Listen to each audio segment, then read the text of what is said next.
What is engineering? Let's take a moment to think about your morning. The alarm on your phone goes off at 7:03. You drag yourself to the shower and blast yourself with perfectly warm water in an attempt to wake up. You smear your toothbrush with too much toothpaste and scrub yourself into a foamy mess of minty freshness. You're running late, so you skate downtown, weaving through the commuters, dart across the road, barely making the lights, and jump on the train just before the doors beep shut. There's a couple of stops to go, so you pull out your phone and play a few games of Angry Birds.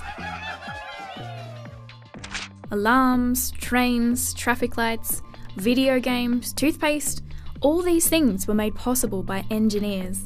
But what prompts an engineer to improve our world? Well, they solve problems. Problems are an engineer's inspiration, and maths and science are the creative tools they use to solve them.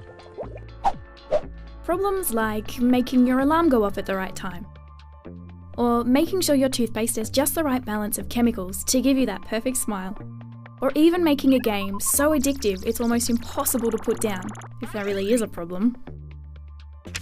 Now let's head over to the airport and jump on an aeroplane. Aeroplanes. They're so easy to take for granted. But don't forget, you can fly! Before aeroplanes, flying was quite a bit more challenging. Every bit of your plane has been touched by engineers. A mechanical engineer designed the engine. A mechatronics engineer devised the controls. The fuel? Extracted by mining engineers and refined by chemical engineers. The navigation systems? Electrical and software engineers created those. Yep, a whole team of engineers. Now we've landed in Dubai, home of the Burj Khalifa. It's the world's tallest building at 829.8 metres high. It's also in one of the world's hottest environments, reaching up to 50 degrees in summer. One of the difficulties of building the Burj was trying to figure out how to set 45,000 cubic metres of reinforced concrete in such extreme weather. The solution? A clever method of pumping iced liquid concrete into the 55,000-tonne steel frame during the night. The result? A building that's vertically over 800 metres high, rather than horizontally all over the ground.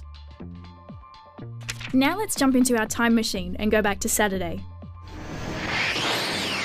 Saturday, March 1932. The Sydney Harbour Bridge is about to open. The bridge is a marvel of civil engineering, and a pretty cool place to set off some fireworks. Since 1815, people had been talking about building a bridge to connect the two sides of the harbour. The problem was that the harbour was so incredibly wide. How could a bridge span such a width and support its own weight? The solution? The Romans!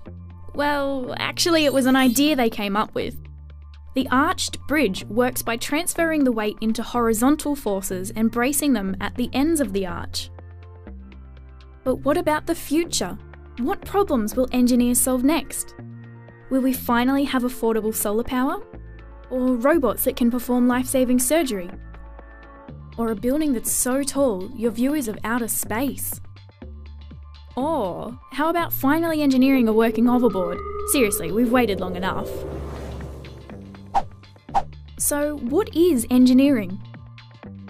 It's solving problems. It's taking crazy, out there ideas and seeing if they're actually possible. And when they are, the idea is shared with the world to make all our lives better. So, what problems do you want to solve?